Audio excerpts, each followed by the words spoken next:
Okay, everyone, let's get you settled in for the night. Go ahead and turn down the lights, get comfortable under the covers, and just let the day go.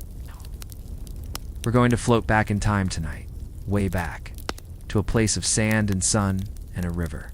That gave life to a civilization that was, let's be honest, wonderfully weird. We're heading to ancient Egypt. Forget the dry textbook stuff. We're not here to memorize dynasties or battle dates.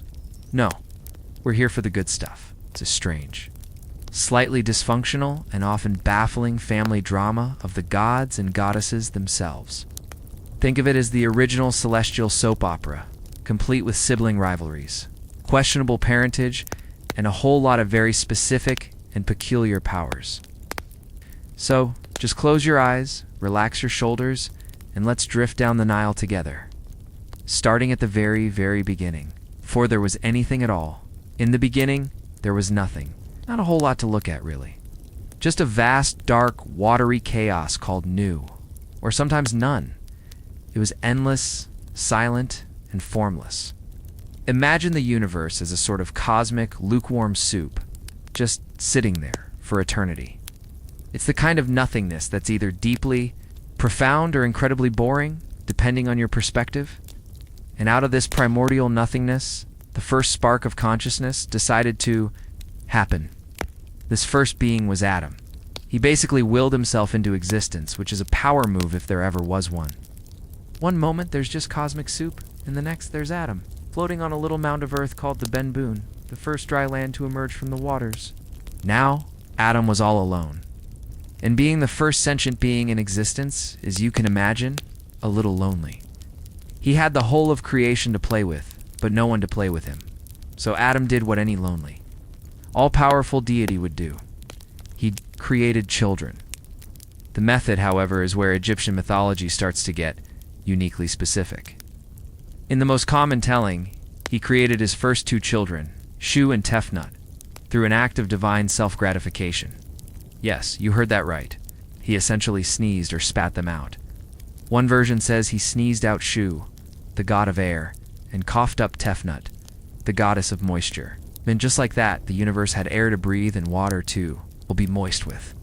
It's a very practical, if not particularly romantic. Creation story. Shu, the god of air, was basically the space between the earth and the sky. His whole job was to exist and keep things separate. He was personified as a man wearing a headdress, with a single ostrich feather, which is a rather understated look for a god whose existence prevents the entire sky from collapsing. He was the calm, the stillness, the gentle breeze. A pretty chill guy, all things considered. His sister wife, and yes, I need to get used to that term right away, because it's going to be a recurring theme, was Tefnut. She was the goddess of moisture, dew, and rain. If Shu was the calm, Tefnut had a bit more of a temper. She was often depicted as a lioness, or a woman with a lion's head, which tells you she wasn't all gentle morning dew. She had a fiery side. In one famous story, she got into an argument with her father. Adam, some sources say it was Ra, but we'll get to him later. The sun god thing gets complicated, and she stormed off into the Nubian desert. Now, when the goddess of moisture leaves Egypt and takes all the moisture with her, you have a problem. Egypt, a civilization famously dependent on a river, suddenly went into a severe drought. Everything started to dry up. Adam, realizing his mistake, sent his son Shu to go find her and convince her to come back. Shu, ever the dutiful son, went after his sister. He eventually found her in the desert, where she was living her best life as a ferocious, bloodthirsty lioness. He had to calm her down, flatter her, and persuade her to return to Egypt. When she finally agreed, her return was celebrated as a massive festival, bringing back the life-giving waters and marking the beginning of the inundation season of the Nile. It was a whole divine drama over a family tiff, which again sets the tone for pretty much everything to come. So now we have Adam, the creator, and his two children, Shu and Tefnut. The air and the moisture, naturally, being the only other two beings in existence, Shu and Tefnut got together and had children of their own. This is where the world really starts to take shape. Their children were Geb, the god of the earth, and Nut, the goddess of the Sky Geb was, quite literally, the ground beneath everyone's feet. He was the earth, the soil, the rocks, the minerals. He was often depicted as a man lying down, sometimes with green skin to represent vegetation. He was considered a benevolent god, providing the land for people to live on and grow their crops. He was stable, solid, and always there. Very grounding presence, you might say. His sister wife was Nut, the goddess of the sky. She was the complete opposite. She was the vast, star-covered arch of the heavens. Her body formed the celestial sphere. She was usually shown as a woman stretched out over Geb, her body dotted with stars, her hands and feet touching the 4 cardinal points of the horizon. She was the cosmos, the expanse, the mystery of the night. Now Geb and Nut were deeply in love, inseparable, in fact. They were locked in a permanent, tight embrace. And this, according to their grandfather Adam, was a problem. A big one. Because with the earth god and the sky goddess tangled up like that, there was no room for anything to exist between them. No room for life to grow. It was just earth and sky smushed together. So Adam, or in some versions, the sun god Ra, ordered their father, Shu, the god of air, to do something about it. Shu, in a moment of deeply awkward parenting, had to step in and physically separate his own children. He forced Geb down and lifted Nut up, creating the space we now know as the atmosphere. This is why Shu's entire job is to hold the sky up. He spends eternity standing on his son, holding up his daughter, just so the rest of creation can have some breathing room. It's a thankless task, really. Divine family intervention that became a permanent cosmic arrangement. Geb and Nut were not happy about this separation. They were doomed to see each other, but never to touch. Geb would lie on the ground, forever gazing up at his beloved Nut, who arched over him, her starry body, a constant reminder of their forced distance. Actually, quite a tragic love story when you think about it. The earth and sky, forever. In love, forever apart. But before they were separated, Nut became pregnant. And this is where another layer of divine drama kicks in. The sun god Rahu, at this point was the supreme ruler, was not pleased. He heard a prophecy that one of Nut's children would one day overthrow him. So he did what any paranoid, all-powerful ruler would do. He cursed her. He declared that Nut would not be able to give birth on any day of the 60-day calendar. This was a pretty effective curse. No days meant no birthdays. Nut was heartbroken, pregnant, and unable to deliver her children. But she was not without allies. The god Thoth, the god of wisdom, knowledge, and writing, took pity on her. Thoth was a clever one, a master of games and strategy. He went to the moon god, Khonsu, and challenged him to a game of Senet, a popular ancient Egyptian board game. Thoth was a skilled player, and he gambled for a bit of the moon's light. Every time he won, Khonsu had to give him a fraction of his luminescence.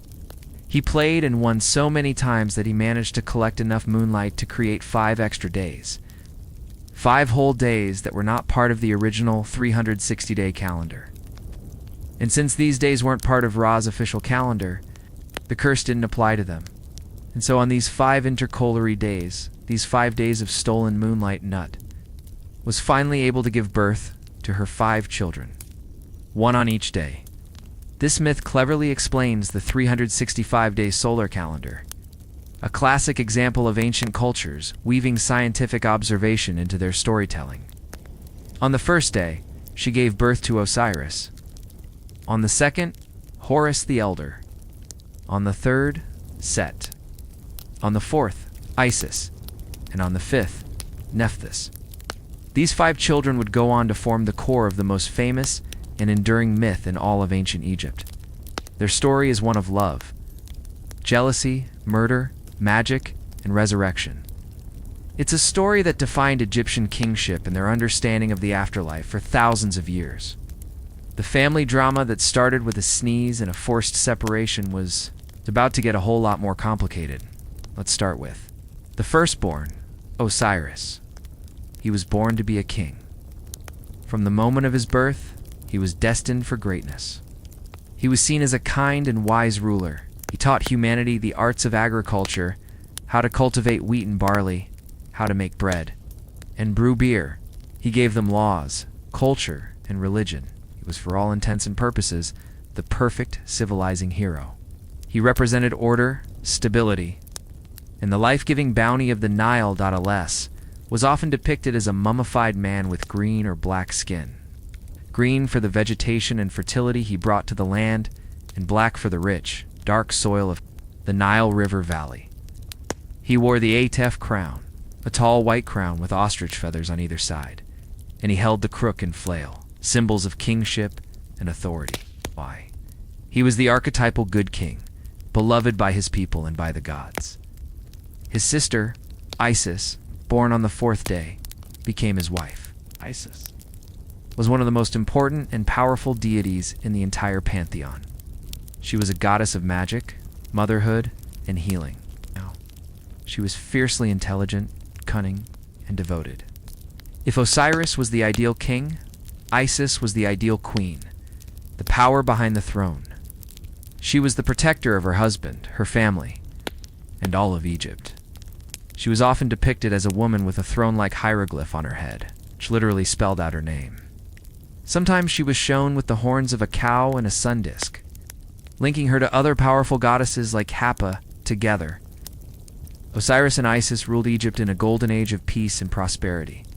They were the perfect royal couple, a divine power duo. They loved each other and the world was in balance. But as we know, in any good story, a golden age can't last forever. And the source of the trouble came from within their own family. Specifically, from their brother, Set. Set, born on the third day, was the god of chaos. Deserts, storms, and violence. He was everything Osiris was not. Where Osiris represented the fertile black land of the Nile Valley, Set represented the harsh, barren red land of the desert. He was wild, unpredictable, and ambitious. He was often depicted with the head of an unknown creature, referred to by Egyptologists as the Set animal or the Typhonian beast. It has a long, curved snout, tall, square-tipped ears, and a forked tail. He was powerful, and he was deeply jealous of his older brother. He looked at Osiris, the beloved king, ruling in prosperity with their beautiful sister wife Isis, and he was consumed by envy. He wanted the throne, and he was willing to do anything to get it. So he devised a plan. A cruel and treacherous plan to get rid of his brother once and for all.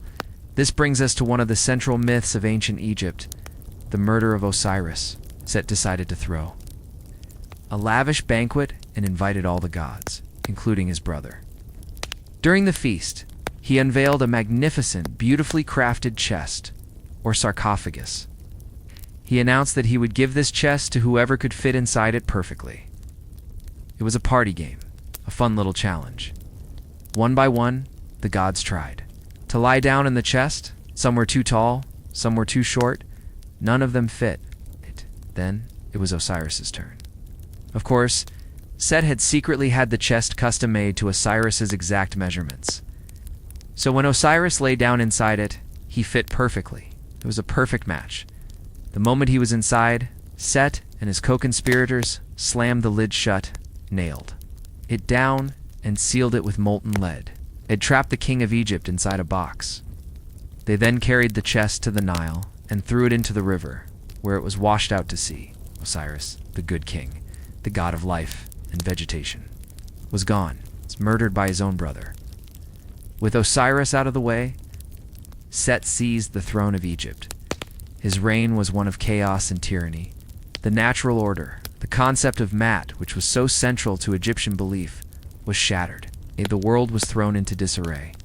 But the story doesn't end there, because Isis, the devoted wife and powerful sorceress, refused to accept her husband's death. When she heard what had happened, her grief was immense. She cut off her hair, tore her robes, and set out on a desperate search for her husband's body. She wandered all over Egypt and beyond, following the path of the floating chest. Her search eventually led her to the city of Byblos, on the coast of modern-day Lebanon. The chest containing Osiris's body had washed ashore there, and a magnificent tamarisk tree had miraculously grown around it, encasing the coffin within its trunk. The king of Byblus, awed by the sheer size and beauty of this tree, had it cut down and made into a pillar for his palace, completely unaware that the body of a dead god was inside. Isis, guided by her magic, eventually made her way to the court of Byblus. She disguised herself as an old woman and sat by a well, where she befriended the queen's handmaidens. She used her magic to braid their hair and perfume them with her divine scent. When the handmaidens returned to the palace, the queen was so enchanted by the fragrance that she summoned the mysterious old woman. Isis was welcomed into the palace, became the nursemaid to the infant prince. She grew fond of the child and decided to grant him immortality by secretly burning away his mortal parts in a ritual fire each night. One night, the queen, suspicious of the nursemaid's strange behavior, spied on her and saw her son in the flames. She screamed in terror, interrupting the ritual and breaking the spell. The child's immortality was lost. At that moment, Isis revealed her true divine form. The king and queen were terrified and offered her anything she wanted. She asked for only one thing: the pillar in their hall. They granted her request, and she carefully cut the pillar open. Retrieving the chest with her husband's body inside, she then brought Osiris's body back to Egypt, hiding it in the marshes of the Nile Delta while she prepared the proper funerary rites. She planned to use her powerful magic to resurrect him. But Set, the usurper king, had not been idle. One night, while he was out hunting by the light of the full moon, he stumbled upon the hidden chest. Filled with rage and paranoia, Set tore his brother's body out of the coffin and dismembered it into 14 pieces. He then scattered the pieces all across Egypt, ensuring that Osiris could never be made whole again. It was an act of ultimate desecration, a final attempt to erase his brother from existence. This was a devastating blow for Isis, but her resolve did not waver. She was joined in her grief by her sister Nephthys. Now, Nephthys is an interesting figure. She was the 5th child of Geb and Nut, and she was married to her brother, Set. But their marriage was not a happy one. Set was cruel and violent, and Nephthys was secretly in love with Osiris. In some versions of the myth, she even disguised herself as Isis to trick Osiris into sleeping with her, resulting in the birth of the god Anubis. So, despite being Set's wife, her loyalty lay with her murdered brother and her grieving sister. Together, Isis and Nephthys transformed themselves into birds, kites, and flew all over the land, searching for the scattered pieces of Osiris's body. It was a long and sorrowful quest. They found the pieces one by one in different parts of the country. The only piece they could not find was his phallus, which had been eaten by a fish in the Nile. Even with the missing piece, Isis was not deterred. Using her immense magical powers, and with the help of Thoth and Anubis, her nephew's son, she painstakingly reassembled her husband's body. She fashioned a replacement phallus out of gold or wood and wax, and then, in one of the most pivotal moments of the entire mythology, she breathed life back into him. But this resurrection was not a full return to the world of the living. Osiris was no longer the king of Egypt. He could not remain in the mortal realm. Instead, he descended into the underworld, known as the Duat, and became its king. He became the Lord of the Dead, the Judge of Souls. His death and resurrection offered the promise of eternal life to all Egyptians. He became the symbol of hope, of rebirth, and the cycle of life, death, and renewal. His story formed the basis of their entire belief system about the afterlife. Every pharaoh who died was identified with Osiris, and every new pharaoh was identified with his son Horus, who would rise to avenge him. And speaking of Horus, before Osiris departed for the underworld, Isis in her bird form had hovered over his restored body and conceived a child. A son, his name was Horus, and he was born in secret, hidden in the papyrus swamps of the Delta to protect him from his murderous uncle. Set, Horus was destined to be the avenger of his father and the rightful heir to the throne of Egypt. His childhood was perilous. Isis had to protect him constantly from the dangers of the swamp scorpions, snakes, and of course, the ever-watchful eye of Set. There are countless stories, or stelae, depicting Isis healing her infant son from scorpion stings and other ailments. Showcasing her power as a mother goddess and a healer, Horus grew up with a singular purpose: to reclaim his father's throne. When he came of age, he challenged Set for the kingship. This led to a series of epic contests and battles between the two gods that lasted for 80 years. The gods of the Ennead, the council of the major deities, acted as judges. Ra, the sun. God initially favored Set, seeing him as a strong and capable, if brutish, ruler. That the contests were varied and often brutal. They transformed into hippos and had a breathing contest underwater. They raced in boats made of stone, though Horus cleverly cheated by painting a wooden boat to look like stone, which promptly sank Set's real stone boat. They fought in hand-to-hand combat. One of the most famous and violent episodes was a fight in which Set ripped out one of Horus's eyes. He tore it into 6 pieces. But Thoth, the god of wisdom, once again intervened. He found the pieces of the eye and magically healed it, restoring it to Horus. This healed eye became the Wedged Eye, or the Eye of Horus, a powerful symbol of protection, healing, and restoration. It represented the triumph of good over evil, of order over chaos. Each of the 6 pieces of the eye also came to represent one of the 6 senses in Egyptian thought: touch, taste, hearing, sight, smell, and thought. In another rather bizarre and frankly uncomfortable episode, Set attempted to assault Horus to prove his dominance. But Horus was clever. He caught Set's semen in his hands and threw it in the river. Then he and his mother Isis devised a plan. Isis collected some of Horus's own semen and spread it on some lettuce, which happened to be Set's favorite food. Unsuspectingly, Set ate the lettuce. When the gods were gathered to decide the contest, Set claimed his dominance over Horus by declaring what he had done. He called for his semen to answer from within Horus's body, but it answered from the river. Then Horus called for his semen to answer, and it answered from inside Set's stomach. The gods were appalled. Set was utterly humiliated. This incident was a major turning point, proving Horus's cunning and Set's unfitness to rule. Ultimately, after 80 long years of fighting and legal battles before the divine tribunal, the gods finally ruled in favor of Horus. He was declared the rightful king of Egypt, just like his father Osiris before him. He took the throne, uniting Upper and Lower Egypt, and his reign restored Ma'at, the divine order. To the land, Set was not destroyed. He was too powerful a god for that. Instead, he was subdued and given a new role. He was exiled to the desert, the red land that was his domain. But more importantly, he was tasked with a crucial job. He became the protector of the sun god Ra. Each night, as Ra's sun boat journeyed through the dangerous underworld, it was attacked by a monstrous serpent of chaos named Apep. It was Set, with his immense strength and violence, who stood at the prow of the boat and fought off Apep, ensuring that the sun could rise again each morning. So the god of chaos was paradoxically tasked with maintaining cosmic order. It was a neat way of incorporating a necessary evil into the divine structure, a recognition that even chaos has its place in the universe. And so, the core myth concludes. Osiris rules the underworld, Horus rules the world of the living, and Isis, the Great Mother, stands as the Queen Dowager, the protector of the pharaoh.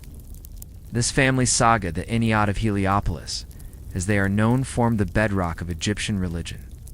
Adam, Shu, Tefnut, Geb, Nut, Osiris, Isis, Set, and Nephthys. Their story is a sprawling, messy, and deeply human tale for all their divinity. It explains the creation of the world, the cycle of the seasons, the justification for kingship, and the promise of life after death. It's a story about family, love, loss, and the eternal struggle between order and chaos. And it all started, let's not forget, with a lonely god on a small pile of dirt.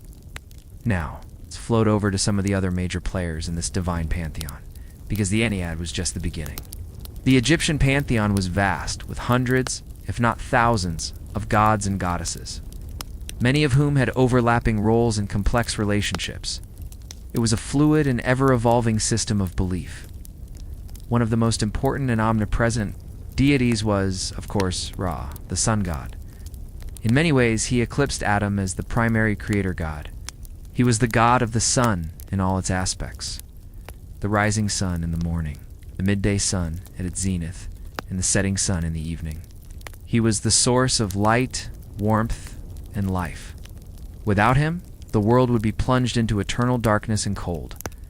Ra was typically depicted as a man with the head of a falcon, crowned with a large solar disk encircled by a sacred cobra, the Urius. This cobra was said to spit fire at his enemies, a divine security system. He was believed to travel across the sky during the day in his solar bark, or boat, called the Manjet. At sunset, he would switch to another boat, the Masektet, begin his perilous journey through the underworld. This nightly journey was fraught with danger. The underworld was filled with monstrous demons and spirits who sought to stop the sun's progress. The greatest of these was the serpent Apep, the embodiment of chaos and darkness. Every night, Apep would try to swallow the sun boat and plunge the world into eternal night.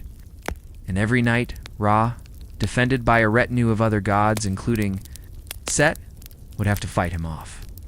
The Egyptians believed that the red sky at sunset was the blood spilled in this nightly battle.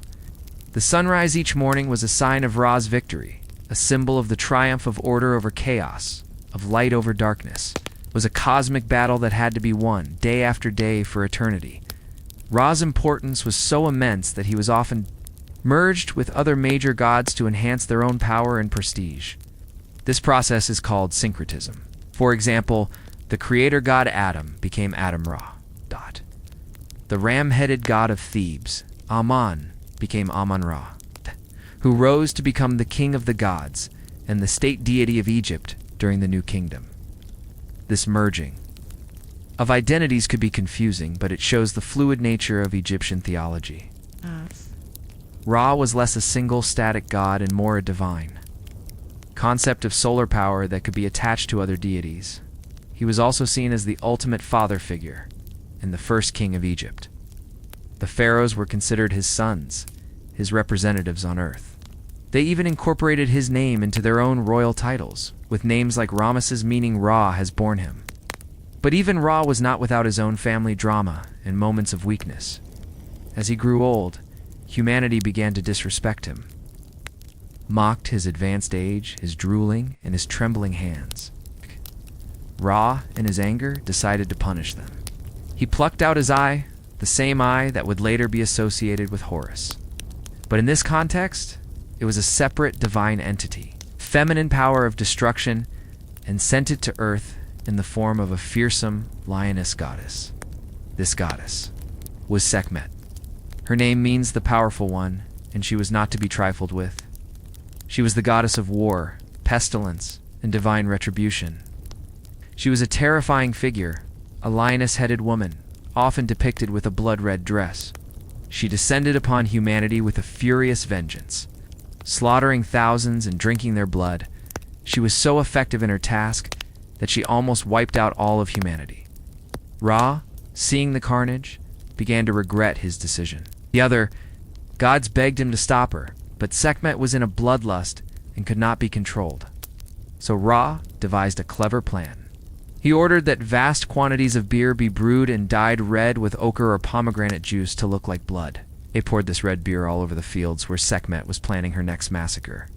Sekhmet, thinking it was a massive pool of blood, began to drink it greedily. She drank and drank until she became completely intoxicated and fell into a deep, drunken sleep. When she awoke, her rage was gone. She had been pacified. She transformed into the gentle, benevolent goddess, Hathor, the goddess of love, beauty, music, and joy. This myth is fascinating because it shows a duality in the divine. The same goddess could be both a terrifying force of destruction and a loving, nurturing deity. Sekhmet and Hathor were two sides of the same coin, a representation of the dangerous and life-giving aspects of the sun.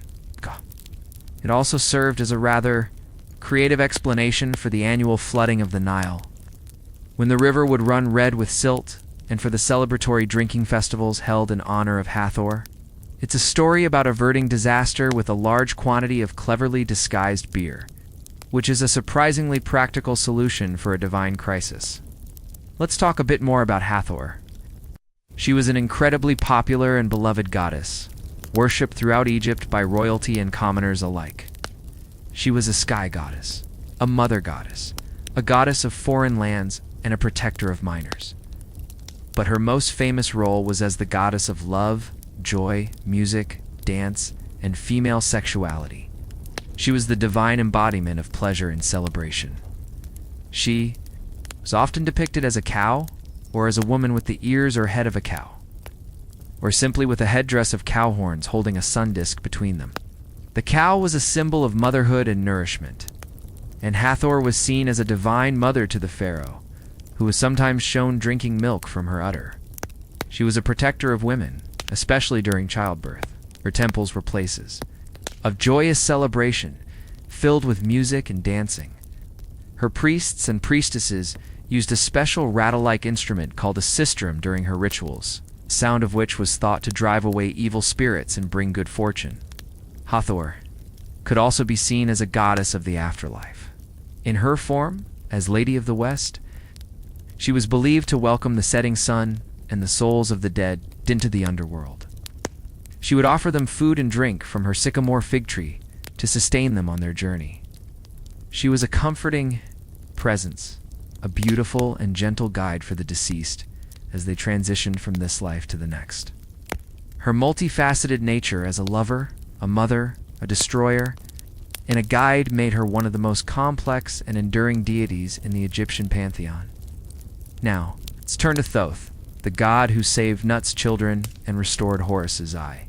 He was one of the most important and respected gods, a key figure in many of the major myths, often acting as a wise counselor, a divine scribe, and a peacemaker.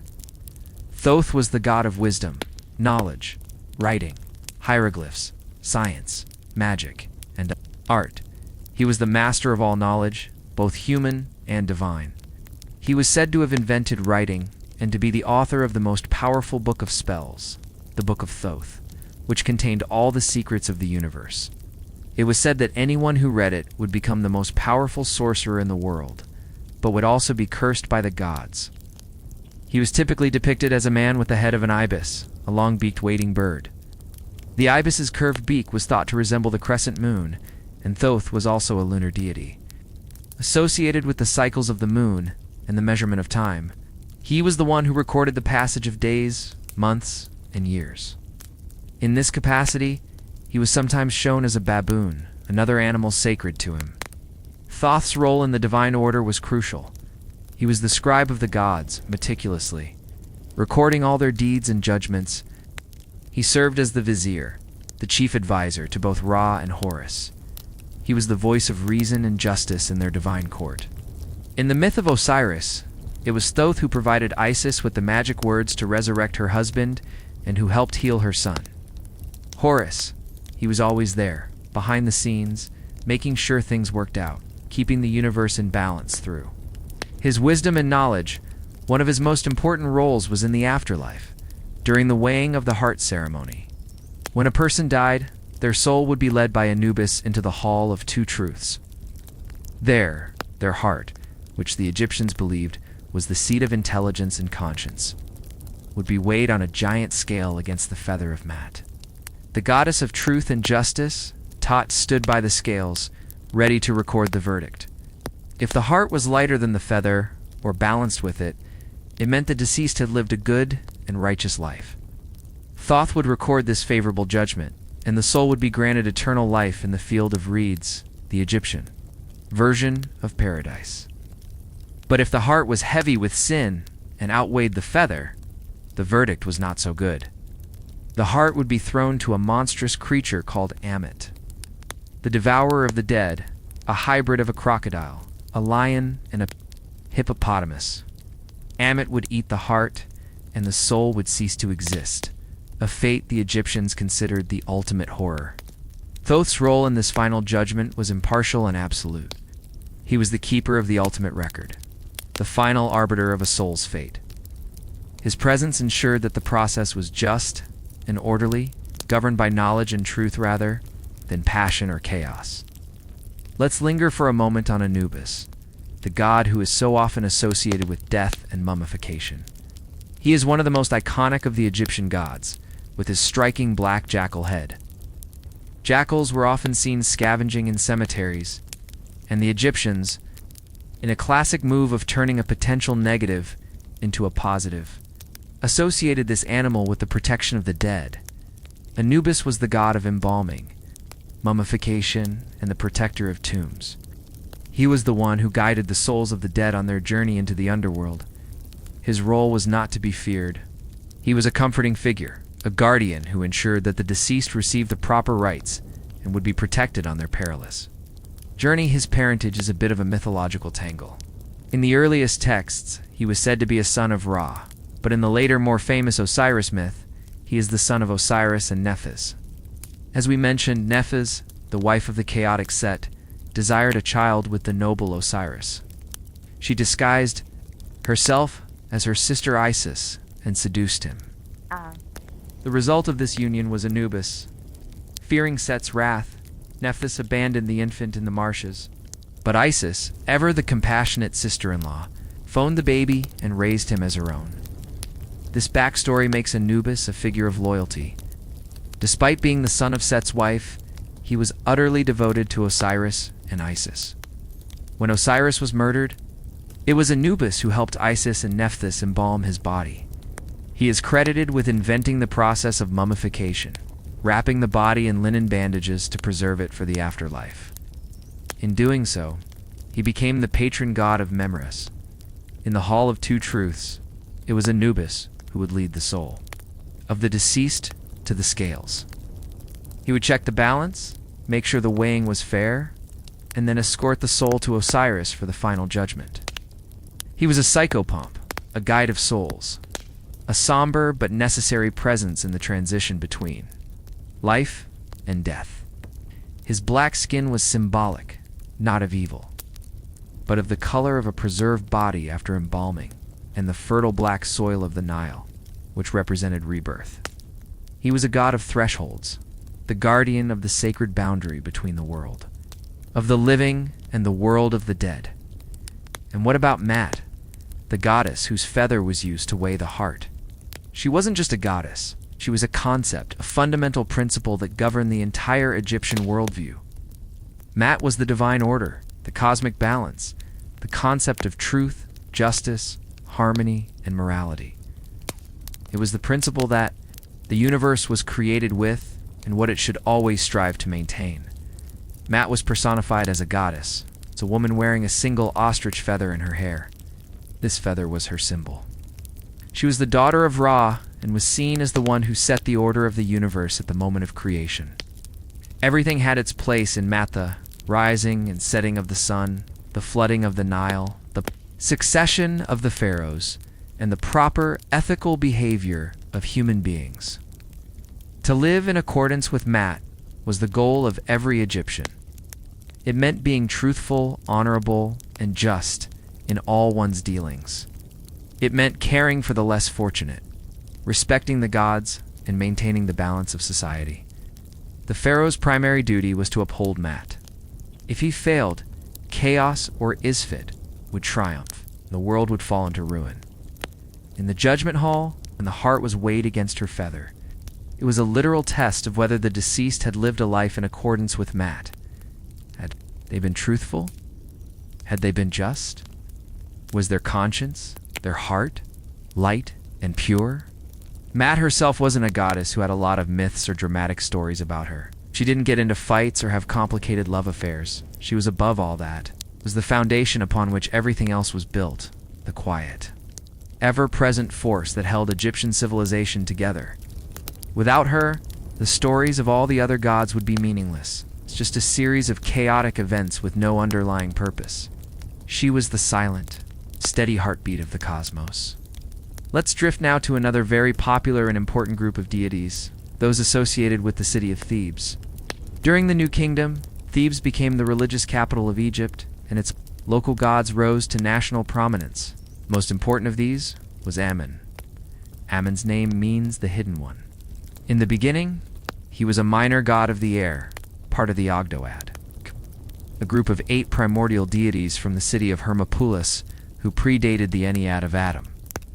But as Thebes grew in political power, so did its patron god.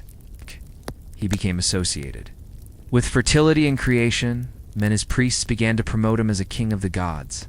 He was usually depicted as a man wearing a headdress with 2 tall, parallel plumes. His sacred animals were the ram and the goose. As his cult grew, he was, as we mentioned, syncretized with the powerful sun god Ra, becoming Amun-Ra. In this form, he was an all-powerful, transcendent creator god. He was not just the hidden one, but also the radiant sun, combination of the invisible and the visible. The mysterious and the all-powerful Amun-Ra was seen as a universal god. The champion of the poor and the protector of the righteous. People would leave personal prayers and petitions at his temples. But he was also the god of the pharaohs and the empire. The vast wealth that flowed into Egypt from its military conquests during the New Kingdom was dedicated to the cult of Amun-Ra. His temple complex at Karnak in Thebes became the largest religious building in the world, a sprawling city of temples, chapels, pylons, and obelisks. Tended to by an incredibly wealthy and powerful priesthood, Amun's wife was Mut, whose name simply means mother. She was a mother goddess, the divine mother of the pharaoh. She was often depicted as a woman wearing the crowns of Upper and Lower Egypt, or sometimes as a vulture. The vulture was seen as a nurturing and protective creature by the Egyptians. Mut was the archetypal queen, the powerful consort of the king of the gods. Together, Amun and Mut had a son, Khonsu. His name means the traveler, and he was a god of the moon. He was often depicted as a young man in a mummified form, with the sidelock of youth, holding a scepter. He wore a crescent moon on his head with a full moon disk resting inside it. As the moon, he traveled across the night sky, marking the passage of time. He was also considered a god of healing, thought to have the power to drive out evil spirits that caused illness. Remember, this was the same moon god from whom Thoth won the extra 5 days of the year in a game of Senet.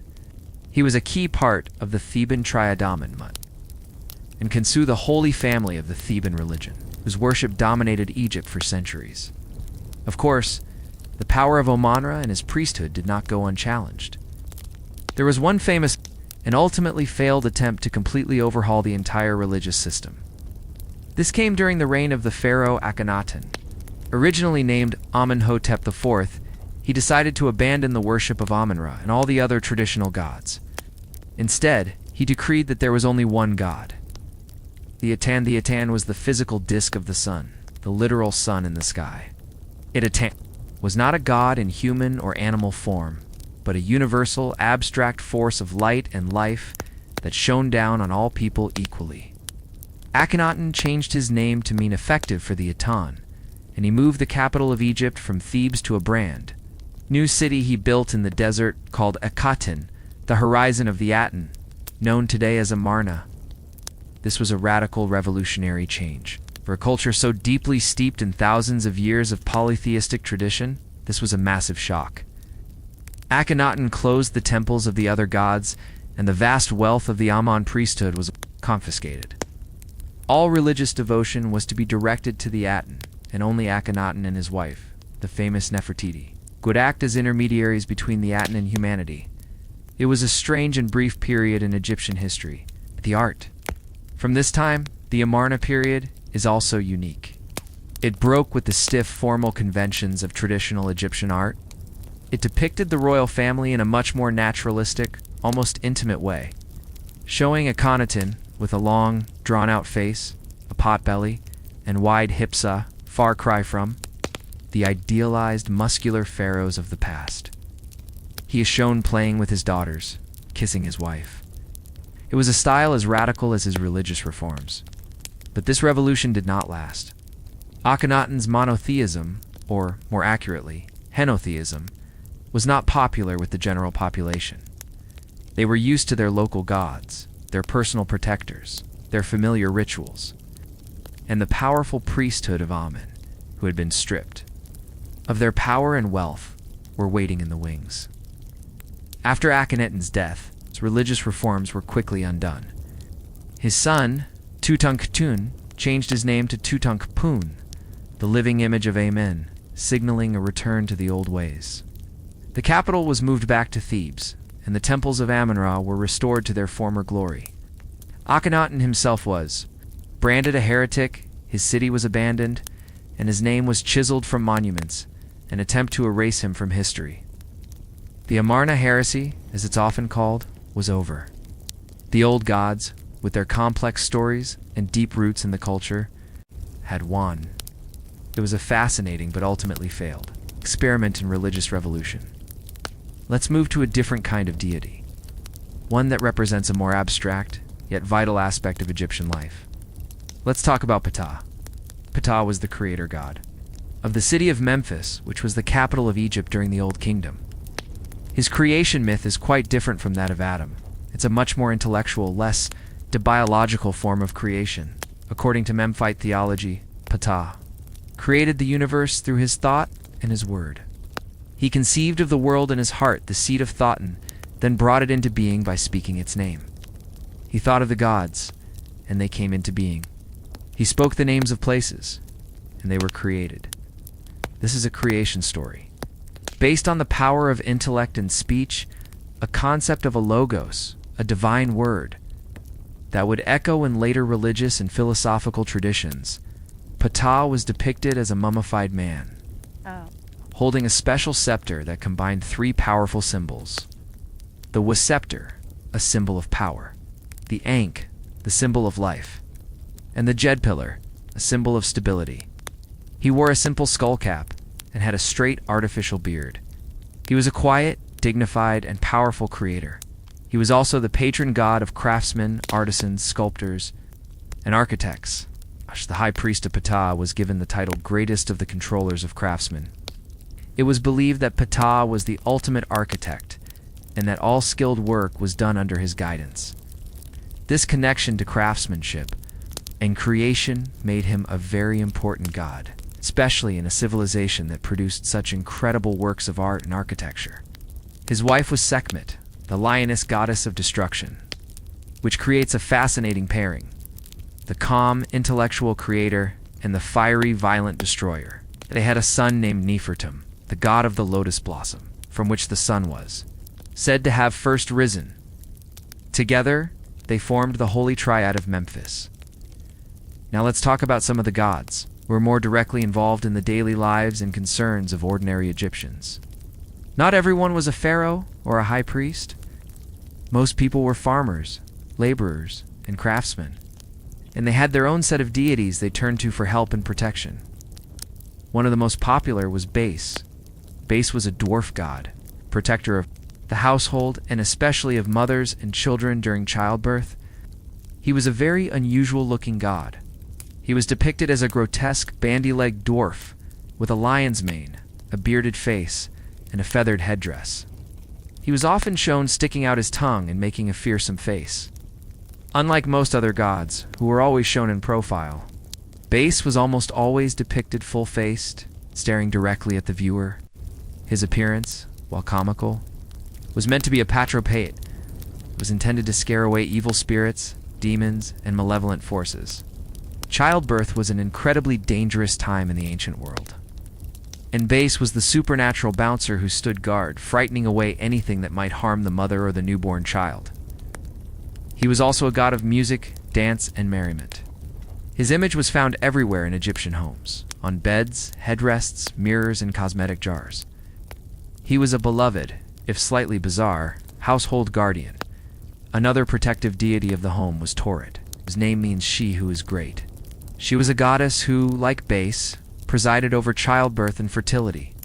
And like Base, she had a very striking and unusual appearance. She was a composite creature, a terrifyingly wonderful mix of animals. She had the head and body of a pregnant hippopotamus, the paws of a lion, and the back and tail of a crocodile. Now, you might think that a pregnant hippolyon crocodile goddess would be a figure of terror, but in ancient Egypt, each of these animals was a powerful symbol of protection. The hippopotamus, while seemingly placid, is one of the most dangerous animals in Africa, fiercely protective of its young.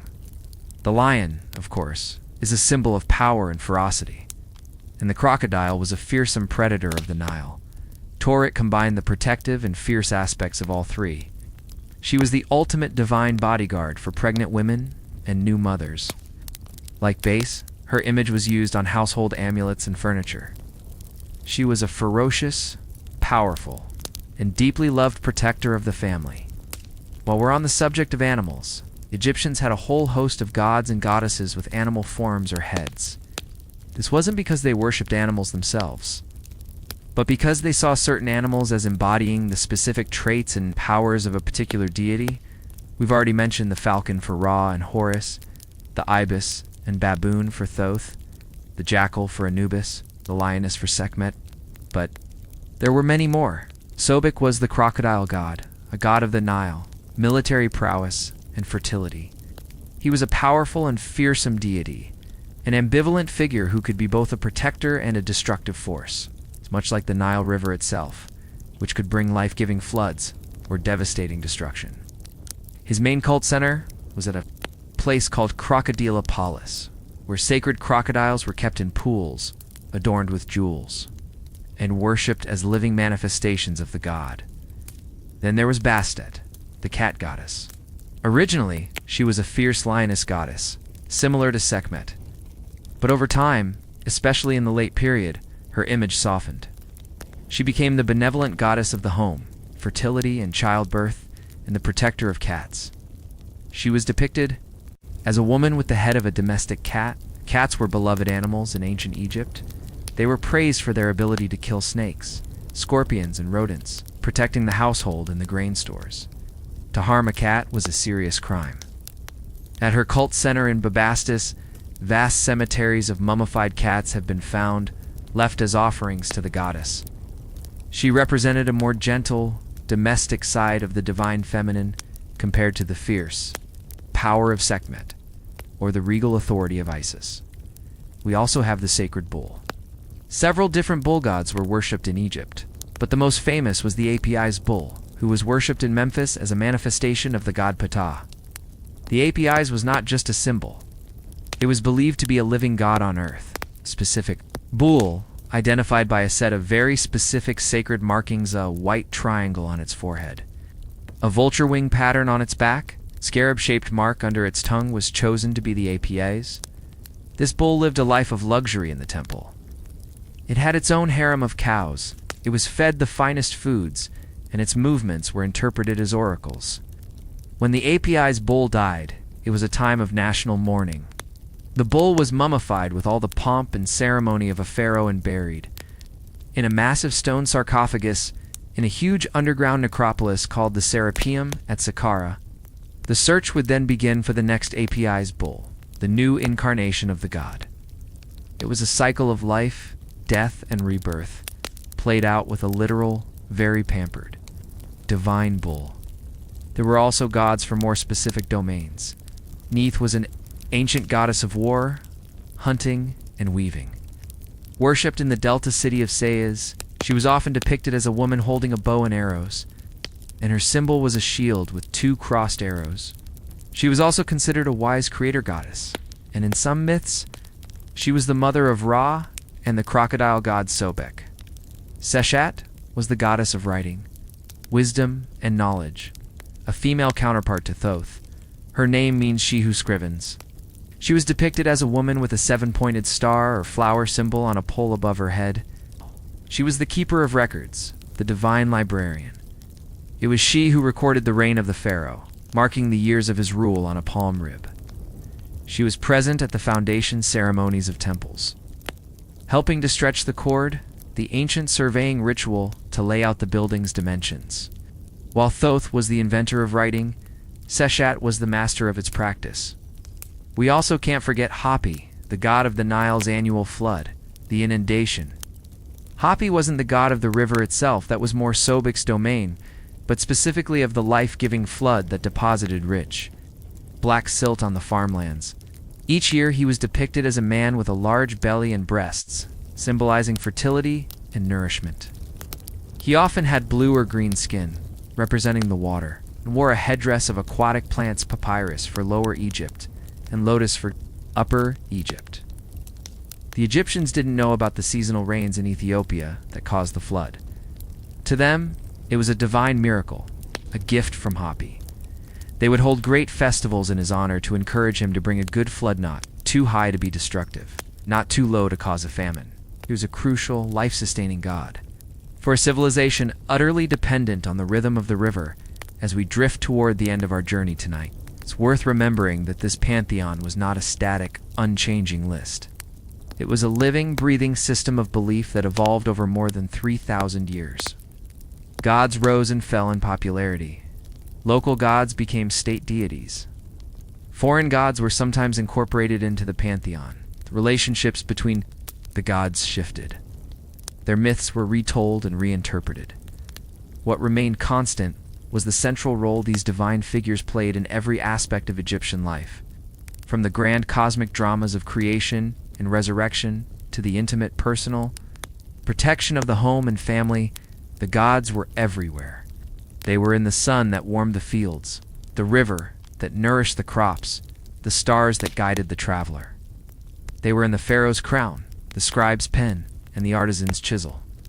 They were in the funerary rites that promised eternal life and the magical spells that healed the sick. Their stories, with all their strangeness, their drama, their very human-like flaws and passions, gave meaning to the world. They explained the unexplainable, provided a sense of order in a chaotic universe, and offered comfort and hope in the face of life's uncertainties and the great mystery of death. So as you settle deeper into your rest, just let these ancient stories wash over you. The stories of a lonely creator god, a sky goddess separated from her earthy lover, a murdered king brought back to life by his magical wife, a sun's epic quest for vengeance, a sun god's nightly battle against a serpent, of chaos, a jackal-headed guide for the dead, a dwarf who scares away nightmares, and a hippopotamus goddess who protects mothers. These are the tales that echoed in the temples and were whispered in the homes of a civilization that endured for millennia. A testament to the power of myth to shape a world and to give a voice to the deepest hopes and fears of humanity. Just let the river of time carry you gently into sleep. Good night.